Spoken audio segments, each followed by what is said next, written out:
Sementara itu, Saudara, Menteri Luar Negeri Sugiono melakukan pertemuan bilateral dengan Wakil Tetap Palestina untuk PBB, Riyad Mansur, di New York, Amerika Serikat pada Senin waktu setempat.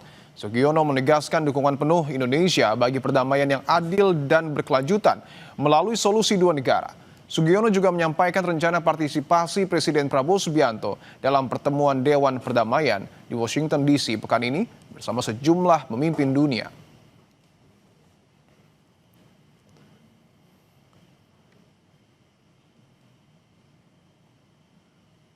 Presiden Prabowo Subianto akan menghadiri pertemuan Dewan Perdamaian bentukan Donald Trump di Amerika Serikat. Peran apa yang bisa diambil Indonesia dalam pertemuan itu demi masa depan Palestina? Kami akan membahasnya bersama pakar hubungan internasional Universitas Parahyangan, Julius Purwadi Hermawan. Mas Julius, selamat petang. Selamat petang, Mas Dipo. Sehat-sehat. Mas Julius, saya ingin tanyakan langsung, bagaimana Anda membaca jalannya pertemuan perdana Board of Peace yang kemudian dihadiri oleh Presiden Prabowo Subianto nanti? Ya, ini akan menjadi saat yang sangat penting untuk Presiden Prabowo membuktikan bahwa benar Indonesia siap untuk memainkan peran yang vital. Peran vital itu seperti apa? Memastikan bahwa Board of Peace itu nanti tujuannya jelas untuk kemerdekaan Palestina, bukan untuk kepentingan yang lain. Nah, disitulah saya kira hal-hal yang harus ditunjukkan oleh Presiden kita. Oke, artinya ini akan menjadi gambaran apakah kemudian Indonesia betul-betul siap untuk mengambil peran vital di Board of Peace. Saya ingin tegaskan lagi, apa yang kemudian harus diprioritaskan oleh Presiden Prabowo Subianto dalam pertemuan nanti, Mas Julius? Ya, pertama saya harus melihat bahwa Board of Peace bekerja dalam ranah kerangka mandat PBB. Dalam hal ini kita bicara DKPBB 2803. Lalu termasuk di dalamnya adalah ISF. International Stabilization Force juga menjadi bagian dari proses itu. Kritik kan sudah muncul ya bahwa Board of Peace sudah punya kelemahan, ISF saya kira cacat gitu ya.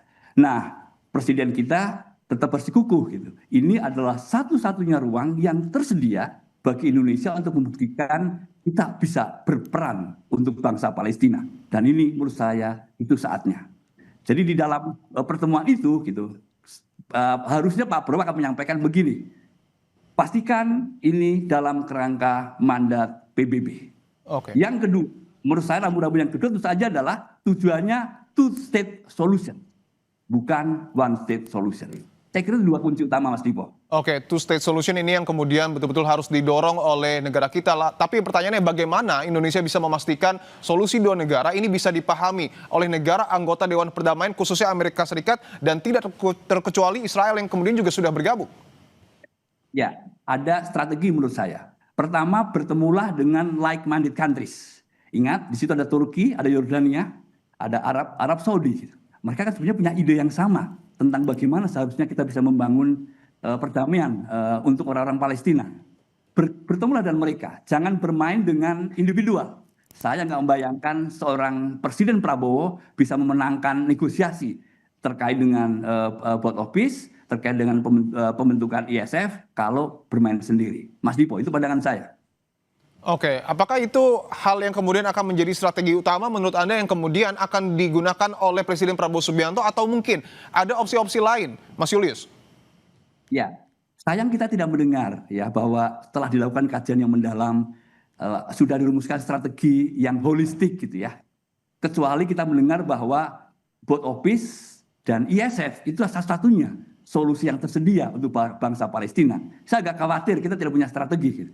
Tapi strategi yang paling mungkin adalah karena nanti akan bertemu besok ya, saya kira akan memulai pembahasan di Washington di summit gitu ya. Dan itu saya kira Indonesia harus menyampaikan, kalau saya menyarankan malam ini cobalah bernegosiasi juga, bertemu juga dengan negara-negara yang punya ide yang sama, punya empati yang sama dengan bangsa Palestina. Oke, bahwa sebelumnya saya tidak membayangkan ada strategi yang lain gitu ya. Kecuali kita memanfaatkan pendekatan kita, hubungan personal Presiden Prabowo dengan Presiden Trump. Oke, bahwa kita tahu juga sebelumnya menjadi perhatian Israel beberapa kali juga masih menyerang Gaza, kemudian juga Hamas meminta Dewan Perdamaian atau Board of Peace ini mendesak Israel untuk menghentikan serangan ke Gaza. Bagaimana memastikan Israel ini tidak lagi melakukan penyerangan di Gaza, Mas Julius? Nah, itu sulit ya, sangat sulit. Karena selama ini negosiasi sudah berlangsung, ada kesepakatan dan tidak ada yang permanen. Itu sangat sulit. Sehingga saya pribadi sangat skeptis ya. Pengiriman pasukan Indonesia yang 8.000 gitu, saya pernah sampaikan di dialog petang juga gitu. Itu akan mengubah situasi. Apalagi gitu ya, kesan Indonesia terburu-buru ya mengirimkannya gitu. Nah, bayangan saya sebetulnya besok dengar dulu rencana dari Donald Trump, Presiden Amerika Serikat. Donald Trump sebagai chair dan Presiden Amerika Serikat sebagai anggota Board of Peace, ini saya kira sangat unik gitu ya. Dengar dulu apa rencananya gitu ya. Baru kemudian kita bisa menyampaikan Indonesia bisa apa, komitmen apa yang Indonesia berikan. Posisi ini kurang lebih sama dengan Arab Saudi. Arab Saudi juga sudah menyampaikan sangat jelas, belum bisa berkomitmen sampai mendengar dengan gamblang terus terang benderang gitu apa rencana Presiden Donald Trump terkait dengan Board of Peace dan proses selanjutnya. Oke, artinya penjelasan soal makna dari Board of Peace termasuk perannya terhadap Gaza ataupun Palestina ini harus betul-betul menjadi pembahasan yang diklirkan dalam pertemuan perdana ini, Mas Julius. Saya kira ya, dan itu tidak bisa ditawar. Dan kita hanya bisa menyampaikan komitmen kita kalau belak-belakan, kalau semuanya clear, transparan, visinya jelas, termasuk juga timeline-nya. Menurut saya itu dulu gitu ya. Dan besok harusnya disepakati di situ gitu.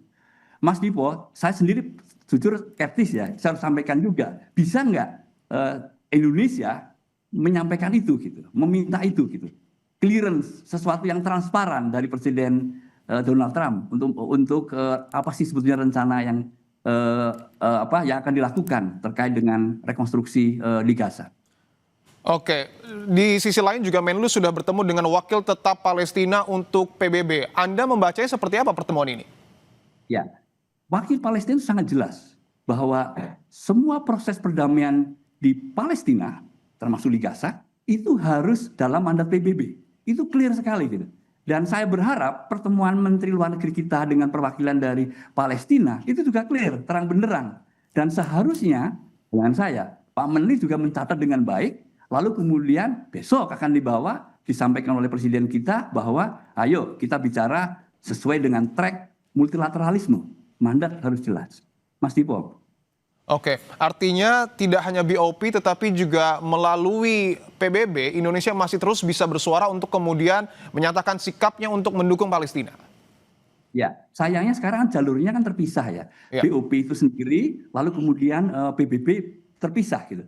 Dalam hal ini saya bicara soal DKPBB. Dan Indonesia kan tidak menjadi anggota DKPBB. Bukan anggota tidak tetap juga bukan gitu ya. Tetapi Indonesia bisa menyalurkan pandangannya kepada mereka yang sekarang ada duduk di DKPBB. Untuk proaktif saya kira menyampaikan pentingnya DKPBB menjadi proaktif dalam kasus pembentukan BOP yang tidak sesuai dengan mandat PBB. Oke, bahwa tentu menjadi menarik juga melihat dinamika politik yang ada di dunia saat ini. Apakah menurut Anda Dewan Perdamaian bisa memberikan solusi bagi Gaza dan tidak jadi alat kepentingan bagi negara tertentu, Mas Julius? Nah, itu yang saya khawatir betul ya. Bahwa kalau kita membaca dari awal, BOP ini sepertinya lebih condong ada alat kepentingan. Kepentingan atas nama kemerdekaan Palestina, martabat bangsa Palestina gitu ya. Lalu muncullah BOP ini. Dan kalau kita cermati charter dari BOP itu kan banyak kejanggalan. Saya kira ini sudah disampaikan oleh banyak pakar HI, termasuk juga oleh diplomat-diplomat senior, gitu, kejanggalan-kejanggalan itu. Gitu. Tetapi lagi kan rasionalisasi kita nyebut bahwa BOP ini kan satu-satunya jalan sekarang, nggak ada yang lain gitu, nggak ada yang lain gitu. Nah, kalau nggak ada yang lain, nah sekarang tinggal gimana kita memainkan strategi yang efektif, yang saya bayangkan sudah disiapkan oleh negosiator-negosiator kita, oleh ahli-ahli strategi kita yang sekarang bergabung di Washington. Gitu. Harapan saya itu. Gitu. Baik, tentu kita sama-sama menunggu peran vital dan juga strategi dari negara kita untuk betul-betul berperan dalam pertemuan perdana Board of Peace termasuk juga untuk mendukung Palestina. Terima kasih Pakar Hubungan Internasional Universitas Parahyangan, Mas Julius Purwadi Hermawan telah bergabung di Kompas Petang.